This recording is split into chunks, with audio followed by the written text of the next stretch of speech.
It was 11:47 on a Friday night, and Ryan Calloway was doing the math. $43 short. The radio mentioned hail. He had stopped listening. One delivery left, Southwest Morrison. He pulled to the curb, cut the engine, and that was the moment a woman in a gray blazer burst through the lobby doors, hit the wet sidewalk, and went down hard on concrete. Ryan was out before he thought. He did not know, crouching beside this stranger in the freezing rain, that this Friday night was about to rearrange everything, for him, and for his daughter. He had not always lived like this. There was an earlier version of Ryan Calloway that kept regular hours and fell asleep beside his wife before the late news. That version of his life ended on a Tuesday afternoon 4 years ago, when a truck ran a red light on Highway 26, and Sarah Calloway's sedan took the full impact on the driver's side. Lily was 4 years old. Ryan had been at a commercial job site in Beaverton, rewiring a circuit panel in a back corridor, when his phone rang with a number he did not recognize. He remembered putting down the wire stripper very slowly, as if setting it down gently could still matter. He remembered thinking, on the drive to the hospital, that he should be the one to tell Lily. He remembered that when the moment came, he could not find the words. Not one of them. What followed was grief that did not arrive in one large wave, but instead rearranged everything quietly, the way water reshapes stone over time completely. Without asking permission, Ryan's mother Janet, who was 65 and had bad knees and a small house on the east side of Portland, moved into the spare bedroom without being asked.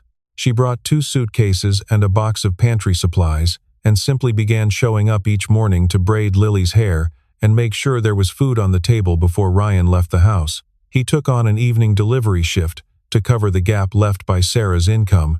Then the water heater gave out, and he added Saturday dishwashing at a restaurant downtown called Hargrove's Grill. He told himself it was temporary. That was 3 years ago. By the Friday night he drove to Southwest Morrison. His schedule had no slack anywhere, no give, no room for the unplanned. He was up at 6 every morning to make oatmeal for Lily, always with honey and blueberries, because she had decided at age 6 that plain oatmeal was, in her precise and considered opinion, a punishment. He dropped her at Janet's by 7. He was on a job site by 8, working electrical for a mid-sized commercial contractor called Hartwell Systems, hauling wire through ceiling cavities, climbing access panels, diagnosing faults in circuit boards sometimes untouched since the 90s. At 5 he clocked out, changed his jacket in the van, and was behind the wheel of the delivery truck by 6. He ran packages across the Portland Metro until 11, sometimes later. On Saturdays he stood at the back sink at Hargrove's Grill for 8 hours. Sunday was technically a day off. In practice, it was the day he fell asleep on the couch while Lily narrated her week from the armchair, her voice bright and specific and full of the urgent small news of 3rd grade, and he would drift and jerk awake and say, "And then what?" And she would sigh and start over from the beginning. He did not tell anyone how thin the margins had gotten. Not Janet, who would try to give him money she couldn't spare. Not his buddy Derek from the job site, who would mean well. He just kept calculating, kept driving, kept the 3 alarms set on his phone, in case he slept through the first 2. He ate standing at the counter most nights. He had not sat down to a meal in so long that he had stopped counting when the habit had broken. 3 weeks before the night on Southwest Morrison, he found a note in the pocket of his canvas work jacket. He was parked under a yellow streetlight at 11 at night, a half-eaten sandwich on the seat beside him, a quarter of his shift still left. Lily had folded the paper 3 times and tucked it under his gloves by the door. In handwriting, still learning itself, letters leaning into each other, earnest and unsteady, she had written, "Daddy. My friend Josie said her dad does not work 3 jobs. Are you tired?" Ryan read it once. Then again. He folded it along the original creases and slid it back into his pocket. He did not write back. He was not sure what the honest answer was, and he was not sure Lily should have to carry it. Claire Donovan was 34 years old and had spent the last 3 years running on certainty and forward motion, because those were the things that kept the floor from going out from under her. She ran Apex Logistics, a mid-sized freight and supply chain company, headquartered in a 12-story glass building on Southwest Morrison in downtown Portland. She had inherited the whole operation at 31, when her father, Gerald Donovan, died of a heart attack in the fourth-floor conference room on a Wednesday morning in March, leaving behind a company, a CFO she was not sure she trusted, and no instruction manual of any kind. Gerald had been the kind of man who built things and assumed the people who cared about him would figure out how to carry them forward. He was not wrong about that, but there is a distance between building something and being ready to carry it, and Claire had crossed that distance the hard way in real time, in front of 300 employees who were watching quietly to see if she would recover from each mistake she made. She had a background in contract law and knew how to read an agreement and find the place where it would eventually fail. She did not know how to manage a warehouse operation across 4 distribution hubs, or negotiate a freight contract worth $9 million, or decide whether to expand the Portland facility when the projections were uncertain in the ways they were uncertain. She learned by doing. Doing meant making mistakes in front of people who were measuring her with every one of them. She always recovered. And somewhere in the long process of recovering, she built walls she stopped noticing were there.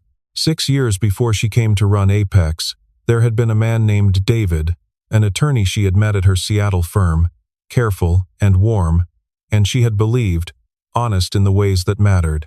What followed 2 years later was not a dramatic ending but a slow and quiet discovery that he had been dishonest in ways that did matter, the kind of dishonesty that sends you back through your memories recalibrating everything you thought was settled. She came out of it, with a reflex she could identify, but not remove. Do not let people see what costs you something. If they can see it, they will find a way to use it eventually. So by the night she left the office at 11:45, her guard was not a daily choice she made consciously. It was simply the shape of her, architecture built and inhabited for long enough that she had forgotten other floor plans existed. She had stayed late to sign a distribution amendment that her CFO, Marcus Webb, had flagged as time-sensitive. She signed it, shut her laptop, rode the elevator down. She pushed through the glass lobby doors and understood in quick succession. Her phone was on her desk charging. The taxi she had scheduled had not arrived, and the thin mist that had been falling all evening had hardened into sleet cutting sideways off the river. She turned to go back inside. The automatic door had locked on its evening schedule. Her keycard was upstairs with her bag. She started walking toward the main avenue. The sidewalk was glazed. Her heels were practical ones, designed for a full day of meetings and nothing more demanding than that. She made it 8 steps before her right foot skidded on the wet concrete and the pavement came up too fast. She did not make a sound when she hit. She processed the impact right ankle, sharp. Palms scraped on the concrete, and began calculating how to stand. Then a voice above her said, without alarm or drama, "Can you move your foot?" Ryan Calloway was crouching beside her on the wet pavement, jacket with a delivery company logo on the chest, hair damp from the sleet, the face of someone who had been tired for a long time and had stopped being surprised by it, not hard, just settled. He was not alarmed. He was attentive in the way of someone who assesses a problem before deciding what to do. He asked again. She said she was fine. He looked at the ankle already beginning to swell against the edge of her shoe and said plainly, "You are not, though." She said she did not need help. He said all right, and waited, not hovering, just present. She tried to stand. The ankle sent a message that could not be argued with. She sat back down on the wet concrete. He said he had a van at the curb, and he could take her to OHSU 7 minutes at this hour, and he had 1 drop left that was a box locker. He could do it on the way. She said she did not want to be any inconvenience. He said she would not be. She looked at him, this rain-damp, tired man, who had not tried to minimize her situation or apologize for his existence near it, and after a moment she said, "All right." The van smelled like cold coffee and cardboard, and something warmer underneath that she could not quite name. She buckled in and the heater kicked on. Outside, sleet tapped steadily at the windshield. She was watching the rain-blurred office windows of the building she had just left when she looked down and noticed it.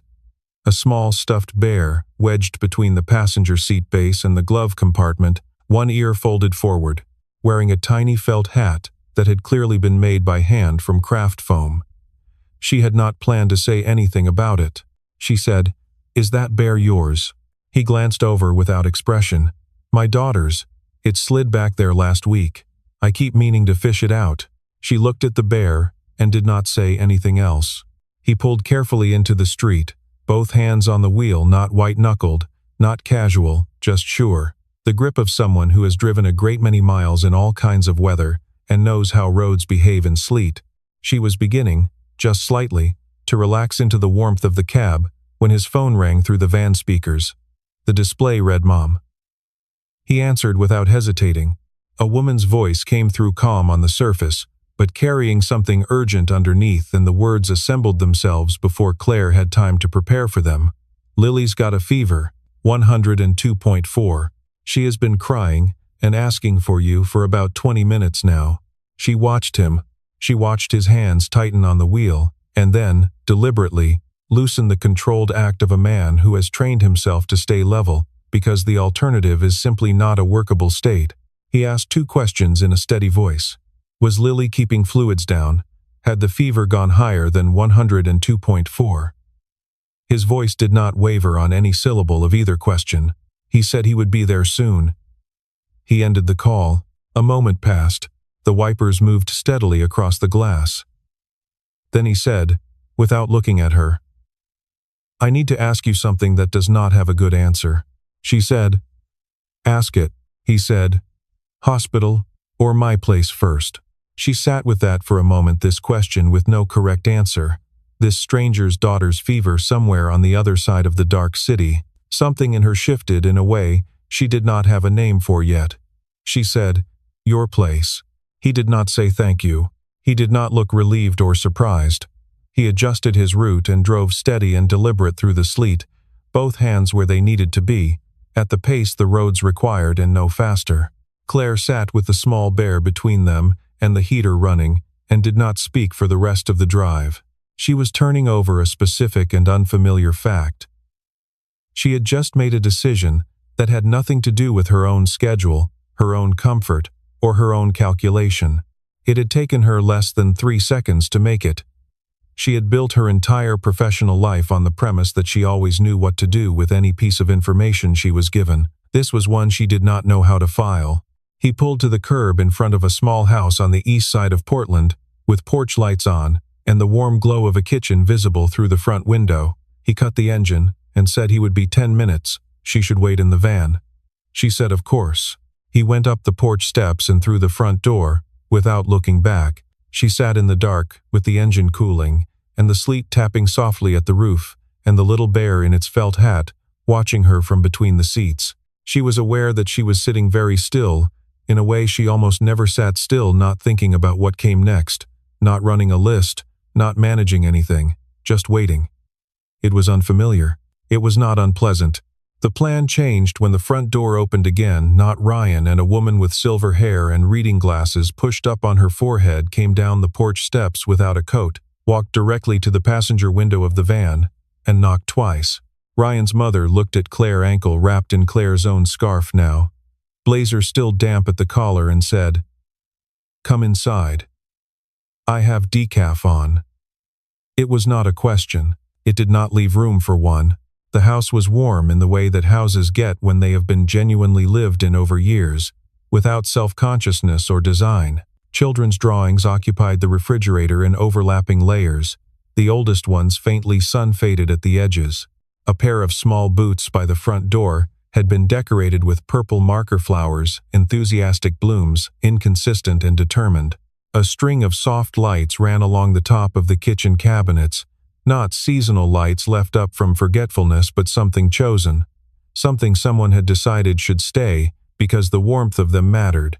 Janet set a bag of frozen peas on Claire's ankle without comment, placed a mug of decaf in front of her, and sat down across the table with a cup of her own. From down the hall came Ryan's voice, low and even, the specific register of a parent holding the world very still for a child who needs it to be.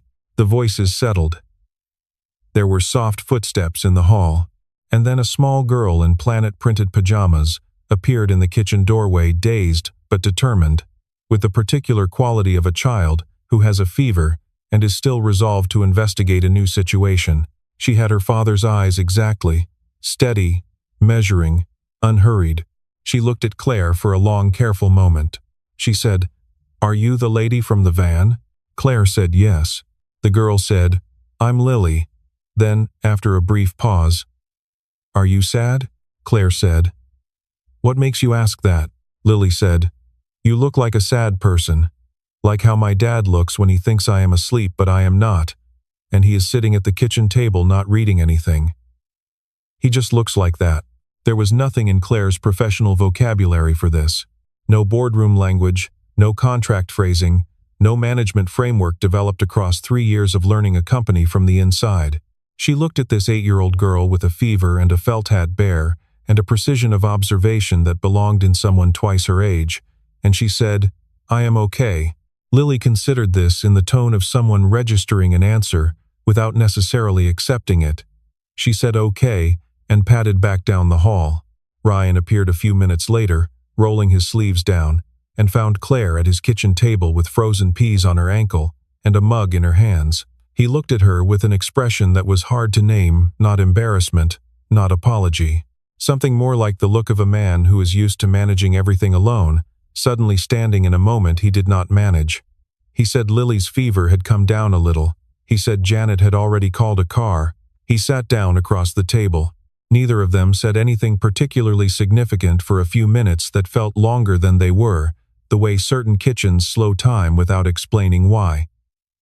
He got up once more to check on Lily. Claire sat under the string of lights and listened to the quiet exchange from down the hall, a child asking one more question before sleep, a father answering with patience that did not sound forced. She sat with that. Something shifted in her chest, that she was not yet ready to name something that had nothing to do with the ankle, and nothing to do with the cold, and nothing to do with the logistics of what happened next. When the car arrived, she stood, tested the ankle manageable, and pulled on her coat. She said goodnight to Janet. She said to Ryan, "Your daughter is something else." He said, "I know." She left. She was up before 6. The house held that particular pre-dawn quiet, not the absence of sound, but the anticipation of it. The sense of a world paused, just before resuming. She was on the couch under a guest blanket that Janet had laid over her at some point in the night. She found a pen on the kitchen counter, and a notepad printed with grocery list across the top. She wrote, "Thank you for last night. Hope she is feeling better." She signed it with a C, because she still had not told him her full name, and sitting alone in his kitchen at 5:45 in the morning did not feel like the right moment to correct that. She left the note beside his keys. She sat on the front porch step in the cold until the car came. Portland in February was the color of pewter at this hour, every surface muted, every edge softened. The whole city held in the gray stillness of early morning before anything has been decided. Her mind normally ran a list before her eyes were fully open. This morning it was quiet, and she noticed that. And then the car came, and she got in, and the city began to move again. When Ryan came to the kitchen at 6:45, the couch held a dent where she had slept. The mug she had used was washed and resting in the dish rack. He read the note once, then again. He stood in his kitchen for a long moment, without moving, not reaching for his phone, not moving toward the door, not doing any of the things that usually started his morning. He just stood in the quiet of the kitchen under the string of lights. Then he put his boots on and went to work. At 2:17 that same afternoon, a contract came through Hartwell Systems' scheduling system. Apex Logistics needed emergency electrical maintenance on the 14th floor of their Morrison Street building. The billing contact on the order was C. Donovan. Ryan looked at the building address. He looked at the name. He said nothing to anyone. He picked up his tool bag and drove to Southwest Morrison. He signed in at the front desk, rode the elevator to 14, located the panel in a utility corridor off the main floor, opened the cover, and began his inspection. Methodical, thorough, counting breakers, documenting load, moving through the sequence the way he moved through every panel in every building. He was nearly finished when the quality of attention in the hallway changed the particular stillness of someone stopping mid-stride. He looked up toward the glass-walled conference room at the far end of the floor. Claire Donovan was standing in the doorway looking directly at him. She had been mid-sentence, by the look of it. She was not mid-sentence anymore. 2 seconds. 3. He looked back at the panel. He was packing his tools when her footsteps came down the corridor. She stopped a few feet away and said, "I did not know it would be you." He said, "Did not know it would be you, either." A pause that was deliberate rather than uncomfortable. She asked how Lily was. He said the fever broke around 4 in the morning, and Lily had eaten half a piece of toast for breakfast, and informed him that toast was also a punishment. Something moved across Claire's expression, involuntary, brief, real. She said she was glad Lily was better. He thanked her for coming inside the other night. She said his mother had not really given her a choice. He almost smiled. She noticed that too.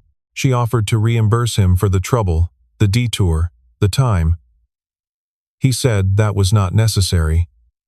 She said she would feel better if he let her. He said he appreciated it, but no.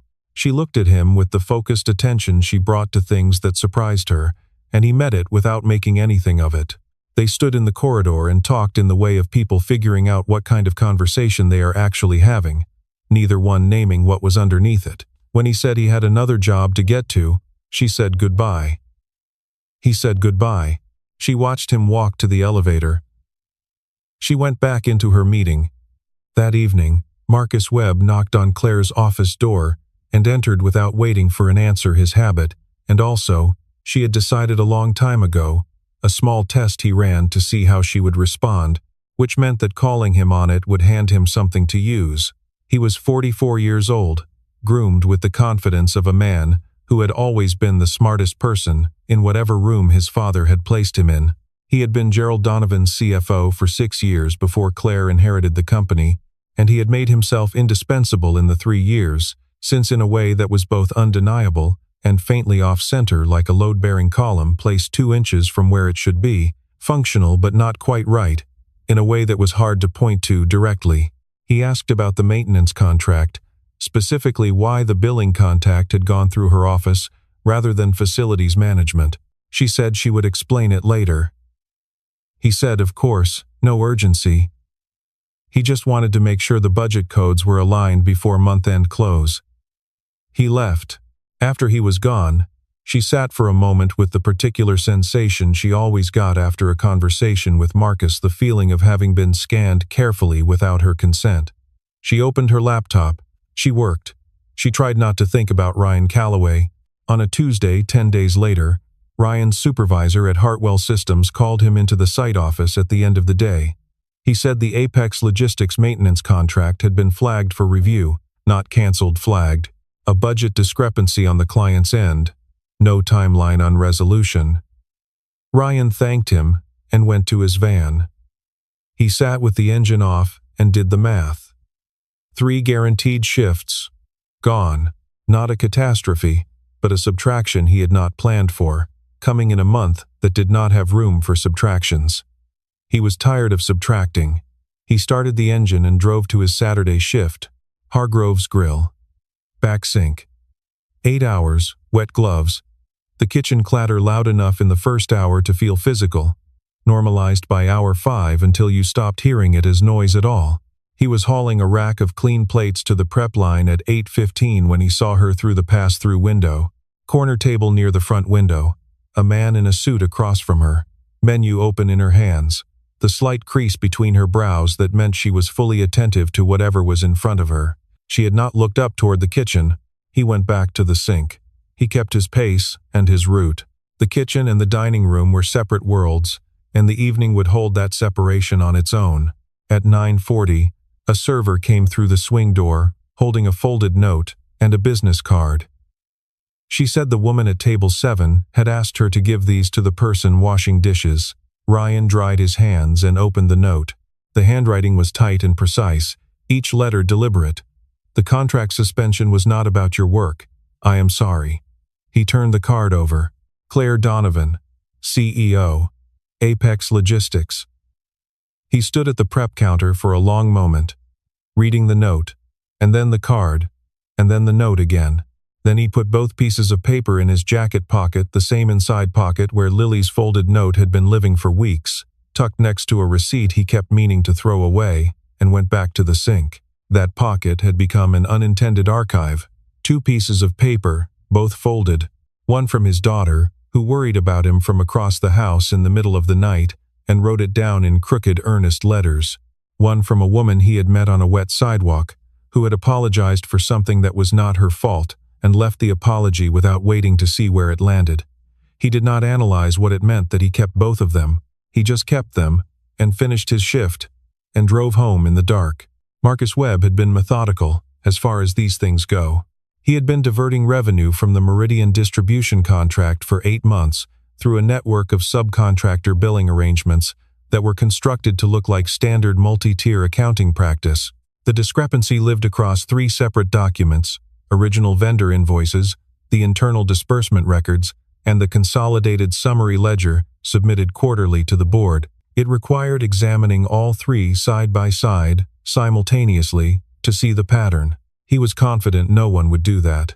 He had spent 6 years building that confidence on the back of watching how people in this company worked, what they looked at and what they did not, and where the gaps were in which a careful person could move without being seen. He had not accounted for Claire. Specifically, he had not accounted for the possibility that she would spend 2 evenings in her office late, after the building had emptied, the lights low, and the building quiet, pulling original invoices from the company's archive system one by one, and running her own line-by-line comparisons against the numbers he had submitted, telling no one, asking no one for help or confirmation, just working through the documents the same way she worked through any contract where the numbers did not quite add up the way they should, carefully, completely, without announcing herself. She was good at that. She had always been good at that. Marcus had simply never applied the assumption to himself. She had. By Wednesday evening she had the full pattern documented, cross-referenced, and organized into a form the board could follow, without needing an accounting background to understand. By Thursday morning she was ready. The board meeting began as a routine quarterly update. Marcus presented the Meridian account with his usual precision and composure, projected margins, renewal timeline, a color-coded summary document that looked thorough in the way that things can look thorough when someone has been very careful about what to include and what to quietly leave out. He was polished. He was always polished. Claire let him finish every slide without interruption. Then she said she had a few questions about the Meridian subcontractor invoices specifically. She said, the variance between what had been billed to the client and what had actually been dispersed to the vendors over the past 8 months, and whether the board had had the opportunity to review the unredacted versions of those records. The room shifted. Marcus's expression held, but it held in a new way the controlled stillness of a man who has become aware that the ground has changed beneath him and has not yet decided how to respond to that. He said there were legitimate methodological reasons for the variance, standard practice in complex freight contracting arrangements, nothing outside normal parameters. She asked him to walk the board through that methodology in specific terms. He began. She asked a follow-up question, sourced directly from a document she named by its archive file number. He answered. She asked another. By the 4th question, 2 board members had leaned forward in their chairs, and the gap between polish and effort had become visible to everyone in the room. He made one final attempt. He raised the question, obliquely and without naming anything specific, of whether personal matters had been affecting the judgment of the company's leadership in recent months. He did not elaborate. The implications settled into the room and sat there. He was counting on the discomfort of specificity, on the reliable human instinct to avoid asking someone to say the quiet thing out loud. Claire said, if you have a concern about my decision-making, I would ask you to raise it with documentation, the same standard I am applying here today. Do you have documentation? He did not. The meeting ended at 3:14 in the afternoon. 2 board members stayed behind to speak with Claire privately. She was composed through all of it, every word, every question, every minute of the extended conversation that followed. She went back to her office, closed the door behind her, and sat very still in her chair for 5 minutes. She allowed herself, briefly and completely privately, to feel the full weight of what it had cost to do what she had just done. Then she put it away. She picked up her phone. That same night, Ryan was at the kitchen table at 11:20. Lily had woken from a nightmare, a dragon, she told him sleepily, though not a scary dragon once you thought about it, just a confused one, and he had sat with her on the edge of her bed until she drifted back to sleep. He came to the kitchen, poured a glass of water, stood at the window for a while looking at the street outside. The orange glow of the sodium streetlights on wet pavement, the neighbor's wind chimes just barely moving in the cold. He sat down at the kitchen table in the specific stillness of a house where a child has just gone back to sleep and the night has settled again around that small fact. He was tired in the way of someone who has been tired for so long that they have stopped measuring it against anything else, tired like weather, like a season that has gone on longer than any season should and has stopped feeling like something that will end. Soft footsteps. Lily appeared in the kitchen doorway in her slippers, hair matted from sleep, pulling her robe tighter. She climbed into the chair across from him, pulled her knees up to her chest, and looked at him with those level, steady eyes that had always seen more than an 8-year-old had any right to see. He had never quite figured out when she had developed that quality of attention, that particular ability to look at something and tell you what it actually was, not what it was supposed to look like. She said, "Do you want to stop working 3 jobs?" He looked at his daughter for a long moment. He said, "Yeah, I do." She said, "Then you should learn how." He sat with that, this small person who left folded notes in his jacket pockets and named the beetles in the yard and woke from dreams about confused dragons and delivered him advice as if the answer were simply obvious and all he had ever needed to do was ask for it. Something in his chest loosened, not broke, not collapsed. Just loosened, the way a joint releases after being held stiff in one position for far too long.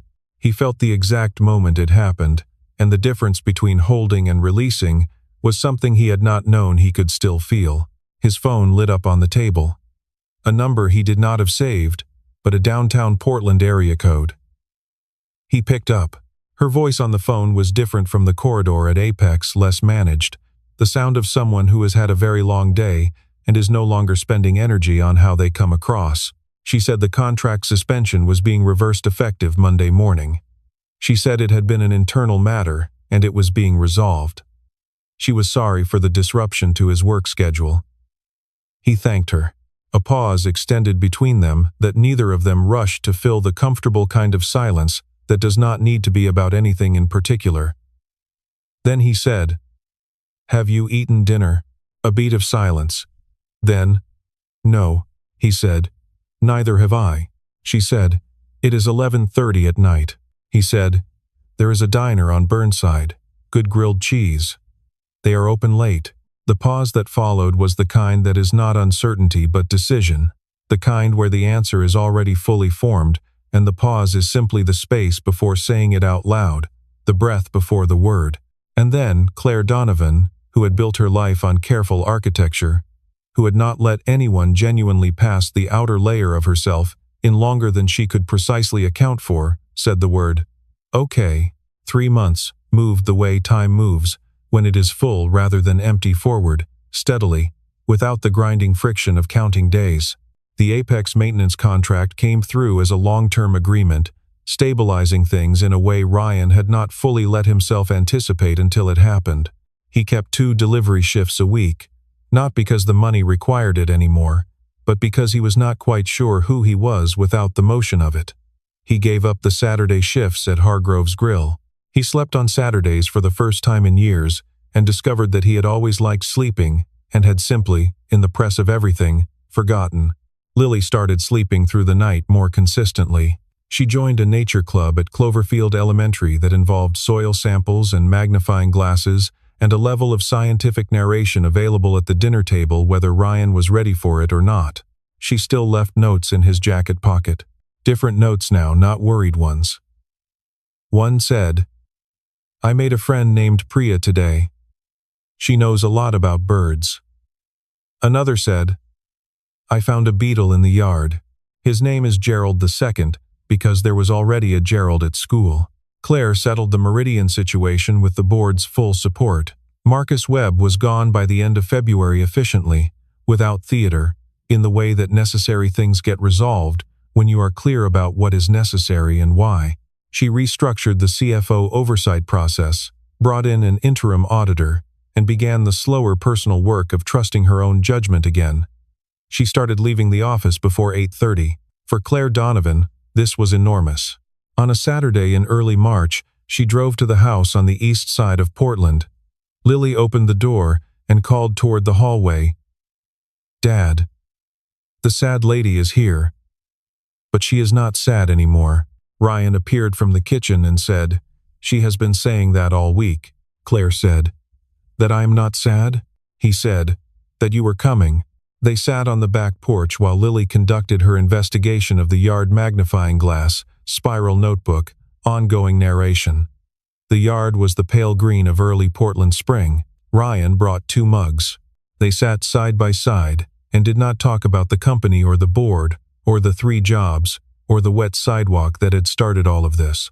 They sat in the quiet of 2 people who have each been very alone for a long time and have found, without looking for it, that the other person's presence makes the quiet different. Not smaller. Just shared. That night, Ryan set one alarm. He lay in the dark and listened Lily's breathing down the hall, the neighbor's wind chimes, a car on the street. He closed his eyes. For the first time in 4 years, the math could wait until morning.